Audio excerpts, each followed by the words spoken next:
Welcome to the Wager Makers Podcast with Web and Smitt. Brick by brick, baby. I'm freaking out, Web. I was told there'd be no man. Stupidity is going to be an asset. What a bunch of crybabies. Hey guys, it's Devin. Make sure you subscribe to the Wager Makers Podcast on YouTube, like all their videos, and click that bell so that you turn on your post notifications and you never miss another video. Hey everyone, happy Halloween. Steve Smith here. That's Rob Weber. I'm Smith. That's Webb. Say hey, Webb. What's happening? Hello. What's happening, Smith? Happy Halloween, Webb. You dressed up like anything for Halloween today or what? Same old Weber? Same old. Dressed up as a 55-year-old gambler who's trying to win some money. Right. So far, it hasn't worked out to all that. No, right. Well, that's why I'm wearing a costume. It's different today. We got a little holiday theme we're going on around the background here. Look at you. The graphics in this thing are getting better and better every week. Jack of all trades. Better and better every week. Yep. So I even saw we saw Nick Perrone was out trick or treating yesterday. Webb. I got a picture of him on here. I don't know if you guys have seen, but this is Nick Perrone's costume for the week. He's got the Sanchez. He's got the dirty Sanchez. He's got the bloodied up Sanchez jersey. I don't think. Oh, that's not him. I saw it online. I thought that was Nick Perrone. No. It's not Nick Perrone. No. That's me being funny. That's me being funny. Yeah, I got it. And why yesterday? I mean, you got it today, right? Well, look, the picture was there, and I had to make it look like, all right, he's today. This is what I seen him today. He was at my door. He was at my door asking for candy. That's it. Knock, knock. Trick or treat. Yeah. So, all right. Thank you all for listening. We're here. Got some picks, got some things to talk about. Big news down in Louisiana, Webb. Oh, yeah. Big news down in Louisiana today. This week. Right. Like I said to you earlier off the camera, some things happen on Tuesday, like big, huge news. And then by the time Friday gets around, it's like, well, that's kind of seeing its day. But this will be a news down here for a while, especially. They just LSU just fired the athletic AD, right? Director also this week. So we'll see how that turns out.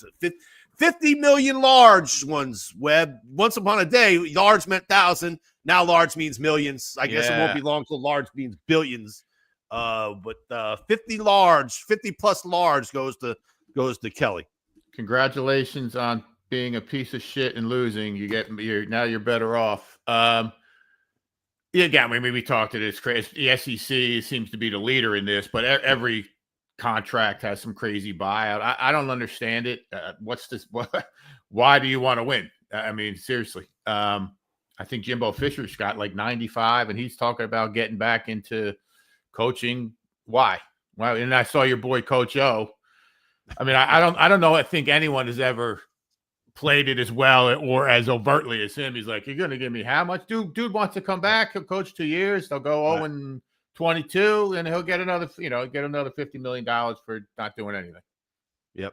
Hey, guy won a national championship. He's going to play it out for as long as he's on the endless life cycle now of I'll be good for 2 years, and then I'll bang a bunch of Instagram models, and then I'll lose, and then I'll lose my job, and then you'll kind of forget about it 5 years later about the bad things I did, and you'll only remember the good thing I did. Yeah. And then the endless cycle. I'm sure. Look, that $17 million sounded like a lot. I think when 5-8 years, whatever he got, whenever he left. What's that? It was only 17. Yeah. Well, who was between him and Kelly? Was there anybody between him and Kelly? Kelly hasn't been there for. I mean, how long has Kelly been there? I don't know. You tell me. So Orgeron, they fired him, and he only got a $17 million buyout. Yeah, I think his buyout 17. But I don't think when they hired him, he was such an LSU guy, like such a into it, and he was kind of a dark horse hire that I don't think he was making like right. I don't think he was making $15 million a year. He might have been making 3 or 4 or 5, or something like that. Yep, got it. Yeah. So yeah, it was the famous comment of where do I sign and what door you want me to walk out of? That's Chris. So here are the betting odds, Webb, of guys that could possibly replace. Joe Brady was the offensive coordinator of that team with Joe Burrow. He's kind of the assistant offensive coordinator at the time, but he's been all over the NFL now. He's been around a while. He's a little longer in the tooth now than he was before. so he might have a good shot. This dude at Tulane, he was looking good, and they got smoked last night, though. I lost a little bit on that one. Did. Lane Kiffin is mentioned in every fucking job there is from here to eternity. Yeah. The dude from Penn State, which I don't know why they would want him. Their whole point at LSU is they don't win the big one. Right. They beat Alabama one every 5 years, and that's the year that they have a chance to do something. But they're not even doing that with Kelly anymore. So I don't know why I would want him. Brad Bohannon's probably going to cry if they get the dude from Missouri, but he's supposed to be a hot item. There's a few other ones on here. Jimbo Fisher's name comes up all the time. And then even there's been more and more talk lately about the dude from Notre Dame, possibly, which I don't know why they would poke Notre, again, go there again. I like that coach, Marcus Freeman. He's a pretty good coach. On here, I tell you what, who's not getting, James Franklin, forget that. I don't know that Jeff Brom would leave Louisville. He's like didn't he play there and everything? He's kind of entrenched Possibly, there. Mm-hmm. The name that strikes me is I think Clark, the dude from Vanderbilt, I think he's the same type thing. I mean, I guess he would take the job, but I don't know why they would really. I don't know if he's ready for that yet. Marcus Freeman's not going anywhere. Joe Brady, is it better to be a college head coach or an NFL head coach? That's you got away. Summerall Tulane, I don't know, but that program is solid. Yeah. I mean, like I say, before he lost me a few bucks last night, I would have said, man, this guy, and this is the kind of guy LSU really needs to try and land. Like the up and coming dude. Yeah. That's kind of the feisty, out in front of it. He's kind of the feisty dude. If you hear his interviews are good. He's already been, he was the one raised hell about they wouldn't let him wear the Katrina uniforms against Northwestern on opening day. He's like, don't disrespect New Orleans and all that, whatever. Yeah. Got all fired. He got all Dan Campbell-y on the on the thing. So he's kind of like one of those rough guys. I think they kind of could use that. The overpaying of the established old school coaches is just proven to be time and time again a waste of time with the Belichicks to the Kelly, to overpaying to get a guy away from somewhere else. I mean, it's just proven. There's up and coming coaches that are in their 30s, in their 40s, that are guys that can be the dude, that can be the next dude. Yeah, and you can build around those guys. Now, I mean, Kelly, I don't know. Did he win a championship at Notre Dame? I don't think so. I never got the appeal. If he did, it was one of those lame, right. We talk about Notre Dame's schedule and their setup every year. Yeah. Every year they're set up to be in the playoffs, especially now with the 12. That made no sense to me at the beginning. And listen, I'm a closet LSU fan. I'm glad he's gone. But the two names that interest, I think your guy or Brad's dude, Drinkwitz is interesting. I mean, I feel like he's done a pretty good job there. And then the other one, Georgia Tech. I mean, I don't know. I'm not familiar with him, but that team always wins big games, right? Yep. They're having a great year this year. Are they undefeated this year or something? Or maybe like one loss or something? And they might be undefeated.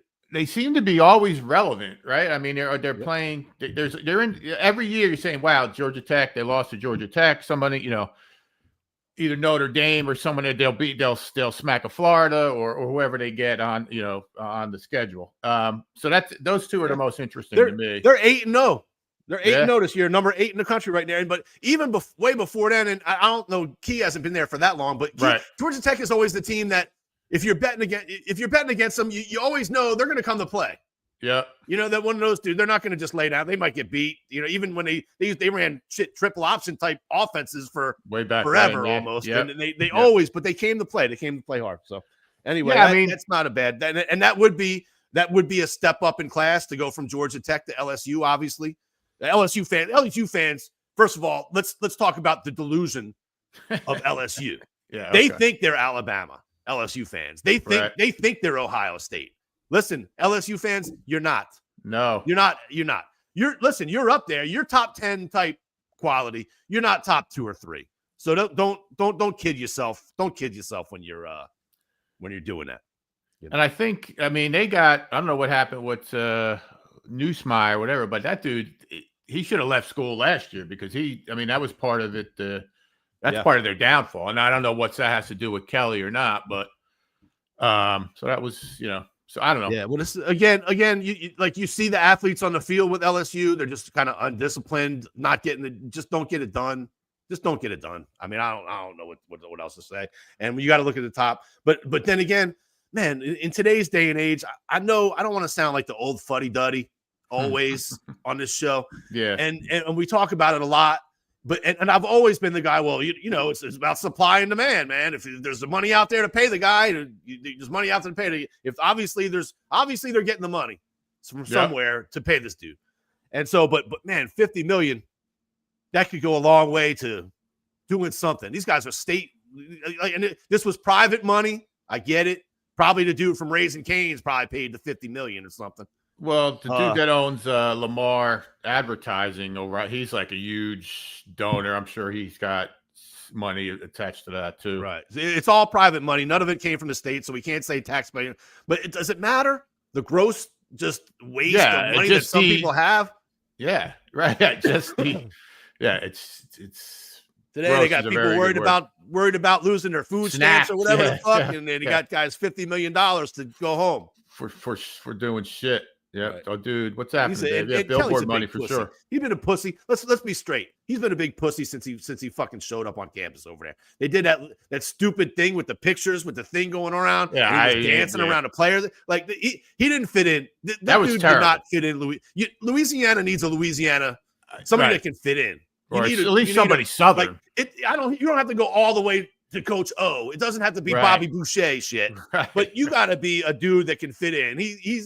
Kelly thinks he's a blue bud. You know, that doesn't really fucking work down here. No, that's not right. No. Absolutely not. Absolutely not. All right. On that. What anything go? We can talk about if we're in Louisiana, we can talk about how shitty the Pelicans are. We can talk about that for 2 seconds. We can talk about Saints making a change. Quarterback. Pelicans, game 3, Zion's already sitting out. He got hurt an ankle. They lost by like 35, 40 points 2 times in a row. They stink every fucking day. NBA sucks. You take it from here. NBA is atrocious. I don't know. I haven't watched NBA. I couldn't. If the Saints could, the Pelicans could be whatever 8-0, and I wouldn't know, nor would I care. It's a league that exists only for gambling, and you see what's going on with that. So they even fucked themselves up on that. So whatever. I don't know if they do that. Do they do that play-in bullshit or whatever they do? I don't even know. And again, I don't care. I may bet an NBA game out of desperation like last year. I don't know if it was Christmas Day or whatever it was. And I think we said it last week. I think I bet 2 NBA games last season, all season, and I think I lost them both. But the NBA is shabby all around. Yep. They stink. Pelicans stink. Saints making a change. We'll see what happens. I am taking the Rams in my survivor pool this week. My remaining survivor pool, and I always get a little nervous if a team like changes a coach or changes a quarterback because you feel like, oh, maybe they stink, but they're going to really get up and try and do something. But the Saints are so bad that it doesn't. I'm not going to say I'm not nervous because first of all, and also in survivor, if I take against the Saints, they're damn sure going to try their best to fuck me up. Even I took against them a few weeks ago. It was a game that they were definitely going to lose. Oh yeah, that was crazy. Oh, Buffalo, yeah. And they played pretty tight with Buffalo for a long time. But that was about the last time. I think they knew that I had them against them. That was about the last time they were competitive with anybody. Yeah, I think we got burned, or I got burned. Maybe when Dylan Gabriel came to start, I definitely lost one of my survivor entries on something similar to what you're saying. Right. Either the coach got fired or the quarterback. Maybe it was the coach. I don't know, whatever it was, but I definitely got burned on that, and that's for real. The Saints, I mean, they don't have any players, dude. They don't have any players that are any good. I don't know. I'm sure that Kellen Moore was just waiting for Rattler to kind of do enough bad or not do enough good where he could justifiably make the move. This year, what did he got? 8 games, whatever it is, to see if this kid can do anything. And if not, the Saints more than anybody kind of kick the can down the road. Just rip this Band-Aid off and let's start a little. You're stuck anyway. So I don't understand why you're hanging on. Give Cam Jordan a chance to maybe get trade deadline. The other dude, what's his name? Davis. Yeah, Davis. Kamara or Davis, any of it. Yeah. Get rid of anybody you can.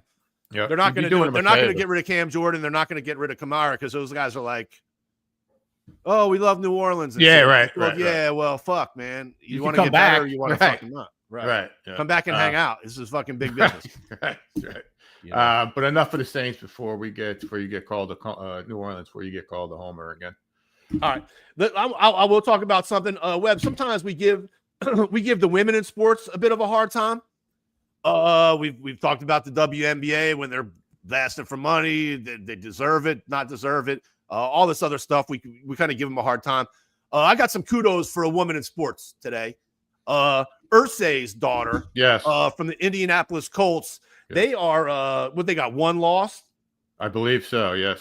Yep. One loss. They're at the Steelers this week in Pittsburgh. Yep. She is legit. Her dad died not that long ago, so now the daughters have the team, and she's running the show. And she's going. Carly Irsay Gordon is her name. Mm-hmm. I want to mess it up. And then she's running the show over there for legit, you know. And she's on the sidelines. If you look at her, she's on the sidelines. She's got headphones, listening to the coaches, and she's just like straight up. How could anybody run a team without knowing what's being done on the sideline, without knowing that the people you're hiring, paying millions of dollars, are competent? Like, I don't have to know everything about football, but I can tell when somebody's out over their skis or whatnot. Right. Right. I mean, it just common sense is a thing that you're going to find the Easter Bunny or Santa Claus before you get some fucking common sense in today's world. And what she said, just like, this is a big money operation I'm in charge of here. Her dad took care of it. And how could she make an educated or any type of decision at that level without kind of knowing the ins and outs? Like, she doesn't need to know a cover two with a safety high, whatever the bullshit is. She could tell if someone knows what they're doing, right, or not. Right. And then if what they're doing is working, and why would they not just even entertain changing? Yep. She could just ask the question, why can't we try something different? Right. Right. And, people were kind of making fun of it early on. Like, oh, look at this one. She's got the headset on and she's got the playbook in her hand and shit. Yeah. But they're 8-1. And when your boss is listening to you and watching what you're doing, you step up to the fucking plate. That's human nature. If you feel like you're not being watched, it happens all the time at work. If you feel like somebody's not looking over you, you take it's a very rare breed. It's a very rare breed, put it that way, that brings their best to the table every day if they don't feel there's somebody watching what they're doing. 100%. And I mean, I think it's a good thing. It is a little bit like, I first started, I'm like, well, maybe that's a little bit of Big Brother watching over, micromanaging, but not as she came out and continued to do it and it kind of explained or some rationale behind it. That totally made sense. Like, she just wasn't there being some Karen, like, oh, you suck. Right. Oh, you should have ran the ball on that play. There's none of that. There's none of that going on. Right. Right. And I mean, right. Well, right. Now, and again, I guess it can be kind of cool too if your owner has that much of a buy-in and that much of a care. It's not, it's almost opposite of Jerry Jones is the fucking worst. It's almost the opposite of him, or maybe somebody with, I don't know, the Bengals or the Browns or whatever, Woody Johnson telling Justin Fields sucks to everybody. So I don't know if that, I think if it's done correctly, that could be a real good thing for the team. Right. And what's funny is her dad was kind of a wild card. He was one of those guys kind of butted into, kind of would say things and like, oh, what is he saying now? He'd be is he high again? Putting his foot in his mouth. Yeah. It's pills. Yeah. Out on the town, billionaire style, and then say something to the press or do something. But we ride the women kind of hard around this show sometimes when it's deserved, when they're calling out stuff and we don't like. We just call it like we see it. She's legit, man. It's you can't argue with at least at this point, you can't argue with the results. And nobody saw this coming. Absolutely not. I thought that dude might be getting fired. Dude, we're pragmatic, objective. If we see shit that's good, it's good. We see shit that's bad, it's bad. Now, interesting. Objective. Yeah. Dude's on the thing here. So her dad had this crazy, like literally crazy guitar collection. Like million. Is that right? Yeah. And the daughters are putting it up for sale. Like, I saw a picture of it. It wasn't even filled the whole, it had to be, I don't know, 18, 19 guitars on a wall, like in case and shit like crazy. And he was a half musician. I think he was a lead singer in a band, maybe, or say. No. But it was when you got like that money, you can do whatever you want. You're exactly. like, listen, I'm going to start a band. We're going to play. And I'm going to sing. Okay, sure. I'll be a singer. I'm front man. Okay. All right. Okay. Yeah, You're cool. the drummer. All right. Cool. All right, cool.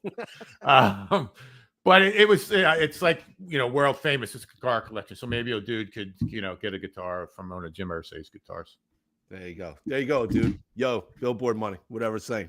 All right. That's right. More advertising. All All right. What's next? Picks. World Series. How'd you do in picks last week? Pretty shitty. I did pretty shitty. I can tell you that.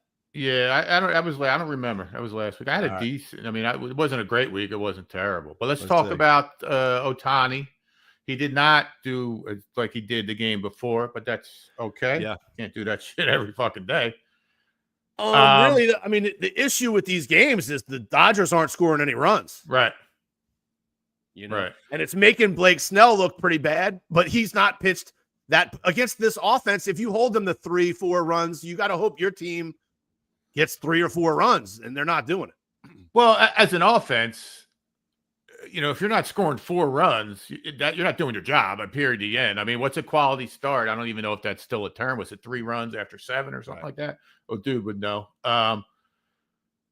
But yeah, I mean, it's surprising. It's kind of, it's almost one of these things where, oh man, we're on the Goliath against Davey here. You know what I mean? The feel good story is right. Is how we're laying minus 260, and we're on the team that everybody's rooting against. Right. And everybody's just think, oh my God, these guys are playing so good. Right. It's such a great story. Guerrero. Don Mattingly. All these guys are stories. Bichette. All these dudes. Yeah, that pitcher who pitched the other night. Rookie pitcher. He was playing in bumfuck it last month, and now he's doing this. So we're kind of on the wrong side here. But look, Webb, we're 1 win away from Game 7, and we got the Dodgers. I'm not giving up yet. I could hedge a little bit tonight. I like that they got the Japanese pitcher tonight. Yeah, didn't he just pitch 2 complete games? Good. Yeah, he pitched pretty damn good. And so we'll see. And then Gosman's tough. I mean, he's typically part of my rotation, if not our rotation during the year. That place is going to be insane. And I think, the Dodgers, I think a few times this season kind of, and look, what happens in baseball sometimes went into this spell of they didn't score for, I remember there's a few games when I was like, oh, I'm on the Dodgers tonight. And then they don't laid an egg. Yeah. And it was like, literally like a 0. Yeah. And that's what they've been doing. They had that 8, first of all, that 18, I know you were probably sleeping. That 18-inning game was amazing. Oh, dude, what a game. I couldn't. What a game. What a great game. You watched the whole thing? Oh, yeah. I got done 3 o'clock in the morning, and that was here. It was 4 o'clock here. Yeah. Me and O'Dude were texting back. We left you out of the text that night. Yeah, thank you. I shut it off anyway. So, amazing game. But the coolest thing, I think, is how I think baseball kind of took a hit the past couple of years, but how psyched the fan base is in Toronto. I mean, it's just crazy. It's going to be live tonight, like just awesome. And even the Dodgers too, though. I mean, I think they get into it certainly at this point. Dodgers are a little bit different from that LA audience than a lot of the other teams out there. They get the big movie stars over there, stuff like that. Sidney Sweeney showing up. Yeah, but they got some. It's much less so than like a Laker game or what happened when the Rams were in the Super Bowl and shit like that. So, it's a good time of year. All right, we need a win. We need a win tonight. That's for damn sure. Yeah, I'm fucking not losing this. So what did they say? They're saying Ohtani's going to be part of he's going to come in relief, and then he's going to even play outfield maybe? Oh, I didn't hear nothing about. I don't know nothing about that today. Yeah, so that's interesting. I don't know. Yeah. I mean, I think I'd have him come in for, well, if he plays the field, then you get somebody else that can hit. They need some offense. So maybe the only reason you would do that is if you can get some other dude DH that's on the bench. Because them dudes, like once they get past the first of all, Mookie Betts, we've talked about how much I love him. I don't think he's got an important hit this entire fucking series. Yep. Even Freddie Freeman, he had the big home run in the 18-inning game. But man, these guys have had tons and tons of opportunities. Yep. But once you get past those, even Muncie's got nothing. Like once you get past those first 3 or 4 dudes that even the Betts, the Muncies, a couple of those other guys, you expect them Will Smith to contribute. But man, those 6, 7, 8, 9 in that order have gotten nothing. Yeah, I mean nothing. So we'll see.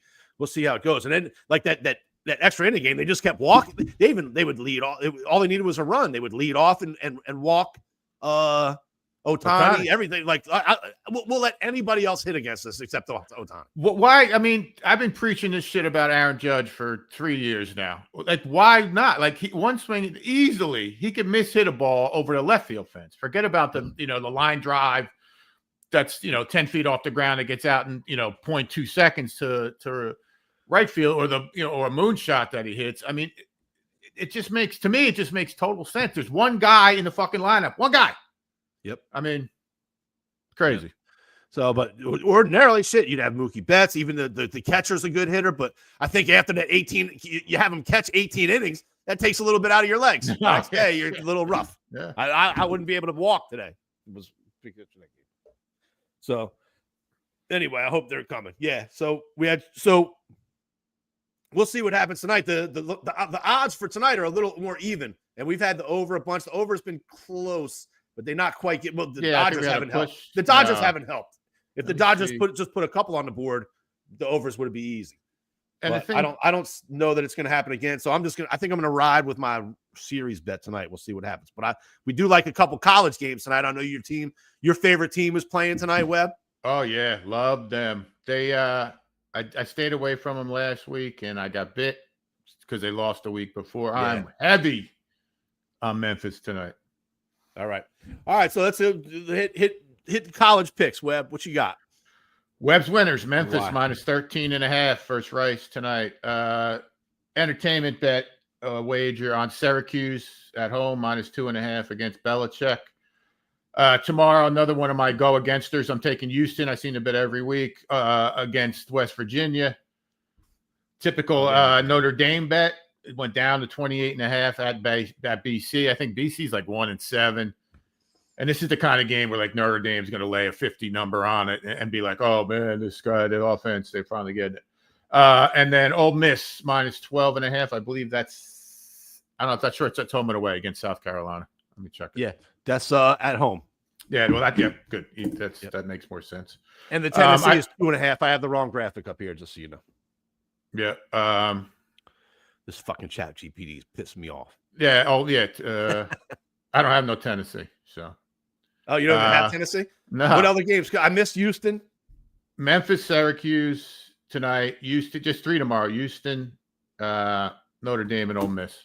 All right. There you go. That's a light college picks. That's a light slate. I have Ohio State, Louisville, Duke, Texas Tech, and Cincinnati written off to the side. So they may be add-ons depending if I have to. If we have to shift gears. That's right. How the wave is going. So I'm prepared for plan B. I'm taking over. I got plenty of picks for us, Webb. I'm going right Friday night. We got 3 games. I like all Memphis. 3. I like Syracuse. I like Louisiana Tech. Why not? Right? I like Ohio State. You know what? I know Penn State's going through some shit. Ohio State's 20 point. Ohio State's 3 touchdowns better than Penn State, period. Whether they are with a coach, without a coach, new coach. They already went through their, we got a new coach last week thing. So I'm not worried about that being an issue. Now they go on the road to Ohio State. Ohio State's going to crush, I think, roll. I like Arizona State getting some points, plus 7.5. I like Ole Miss, same as you, minus 12.5. I like Tennessee, minus 2.5. And for Scott Wheatley, I got Hawaii, plus 1.5. That won last time, right? Yeah. They've been covering a lot. And so I like Tennessee. Oklahoma, I bet against them last week, and it worked. And I think it worked. And then I think it's one of the few that I did win. Right. And I think and now they go on the road. They lost, and now they go on the road to Tennessee. So I'm gonna take them. Yeah, that's my picks. I like Ole Miss. They're rolling, and South Carolina not that good. And I think they came up with a big win for us last week, and they're going to come up with a big win this week. That's my picks. Memphis, Syracuse, Louisiana Tech, Ohio State, Arizona State, Ole Miss, Tennessee, and Hawaii. All right. Now, I was on Miami last night, the damn Dolphins. They're fucking, I mean, that's terrible. That was a total coin flip game for me. I didn't know. So what do you like? All right, so Sunday, what do you like? Tough, man. It's getting tougher and tougher, the NFL. I do like the Patriots at home. I mean, it's the Falcons. I was kind of liking the Falcons for a while there. But they just shit the bed last week. And at Penix, I don't know. They just seem they've fallen off that cliff. The Bijan Robinson only rode him so long. So like the Patriots -5. Chargers, just based on who they're playing. I've called both Harbaugh and what's his name a bitch, but Tennessee is just terrible. And I think they traded both their corners, I think. Jags, Rams against us. Jags are on the road playing the Vegas Raiders. Rams -14 against the Saints. I just don't see the Saints doing really anything. I know 14's a number, but, And then Sunday night over, my typical prime time. And then Monday night, there's going to be 0 defense played in that game, over 53.5 in the Cowboys. So Web Slimmers, Patriots -5.5, Chargers -9.5, Jags -3, Rams -14, Commanders, Seahawks over 48, Cowboys, Cardinals over 53.5. Absolutely no points taken. Very good. No points taken. Let me see if I got points. I don't even remember, but yeah, I like those picks. I got a couple of those similar. Let's see. I got Smith's NFL picks here. I got the Patriots just like you, -5.5.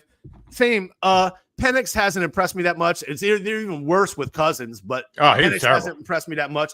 And then, I mean, this is another case of how do you figure out the NFL? This team, they get smoked by the Dolphins, the Falcons, and they beat the Bills, and they get smoked 30-0 against the Carolina Panthers. How do these things happen? I don't know. I don't know how. It's very hard in the NFL to not score a point. The kicker can kick a ball. I don't know what's going on with that from the other 40. And every fucking rule is get these guys, let's get some points going. So it's hard to not score a point, man. Yep. So, all right. Speaking of points, I like the Bears in Cincinnati. I think they'll light it. These teams are going to score all day as long as it's keep an eye on the weather up there in Cincinnati. Make sure it's not snowing. Getting that time of year. Make sure it's not snowing or raining or sleet or something stupid like that. Hold on. The only question I have, let me ask you, is who's the quarterback for the Bengals? I think it's going to be Flacco, or is he hurt? Yeah. I think. Right. I didn't know that Flacco's hurt. Yeah, he's questionable. Might be the other guy, Browning. That's why I stayed away from the game. Okay. We'll put a disclaimer. Little disclaimer. This is the Joe Flacco Cincinnati. Yeah, And again, let's talk about him for 1 second. I know we're doing your picks. This dude, you got a couple players on the team. He throws the ball to fucking Jamar Chase, and he throws the ball to the other dude. That's all you got to do. Yep. That's it. Yep. Give the guy some time, then hand off. Dump it off to the running back. Dump it off to the running back, or hit those two guys. Right. That's it. Give me some blocking, and I'm gonna throw to one of these two dudes every couple. Yeah, and then I'll dump it if not, and then it could be a slant. It could be a 5-yard turnaround. Just give it to him. Yep. And then we'll run the dude. Whatever. Every once in a while, keep the defense honest, and that's it. Done. Now they're putting up 30 points a game. Right. I'm telling you, we missed it. Common sense. All right. Vikings +9.5. Look, the Vikings think they have their rookie quarterback coming back. Yeah, he's back. He's back. Yep. Not that I think that highly of him, but this is a division game. I know the Lions are very good. The Vikings are only 3-4. It feels like they've fallen off the total end of the cliff. If they can, they're going to show up and play this game some kind of way, some kind of how. I'll take the 9.5. They might get blown out, but I'll take my chances. I like the Broncos plus the 1.5. I know that the Texans screwed me last week. I finally convinced myself that the Texans were bad, and then they somehow come out and whoop up on the 49ers last week. But I'm going to make them do it twice in a row. I like the Broncos plus 1.5. Just like you. Little asterisk there. Turtain's out. I think he's on the IR. The defensive back. Yeah, I think he was a defensive player of the year last year too. But I don't know if the Texans are any good. I think Nico Collins is out too. I looked at that game, but I think the Broncos are just still doing it offensively with kind of smoke and mirrors. So that's why I stayed away. Well, that's Sean Payton's MO. We got some players, but I think Nico might be back. So that's a hurt hitting my column, but in the against the Broncos column. But got it. I like you. I like the Jags. I know it's the road. I know it's California, but the Raiders are pretty bad. And the Jags, man, they were pretty good. And then it's like they beat the Chiefs and then just kind of stunk 2 weeks in a row. They were coming off the bye. Hopefully they got the ship righted a little bit. We'll see what happens. I'm taking Washington at home plus 2.5. I don't really know why. I think Seattle's a better team, but I think Sunday night in Washington, the Commanders will have a chance. I also like the Cowboys on Monday night, minus 2.5. They score. There'll probably be an over game like you had. I think Cowboys will get it done. There you go. Quickly on those last two. Again, I don't know if is Daniels playing. If Daniels playing, that changes a lot of things. And then the minus 2.5 I looked at for Dallas. I mean, they are significantly better at home. So you got a shot there with that one. But I just think the defense is just so bad. Yep. And the Cowboys are going to score, 28, 30 points themselves. So you got a shot there. So Smith's picks are Pats minus 5.5, Bears, Cincy over, Vikings, Broncos, Jags, Washington, and the Cowboys. Winners. We're winning it. We're winning this week. Halloween week. That's it. It's like taking candy from a baby. Right. We're disguised as winners. That's my costume. All right. So that's it. First of all, I want to say thank you to Wilbur Investigations very much. Appreciate y'all. Obviously, Turtle Bay, MN3 Technologies, and Scott Wheatley also. I don't know what happened to our little there you go, little haunted guys are back. Spooky frame. And that's it. Thank you all for joining us. Thank you, John Groh, for the bumper music. Webb, why don't you take us out of here? Brick by brick, baby. Thanks everybody for listening. Really appreciate it. Winners, you're welcome. There you go. All right, brother. I'll talk to you later. Yep. Cool.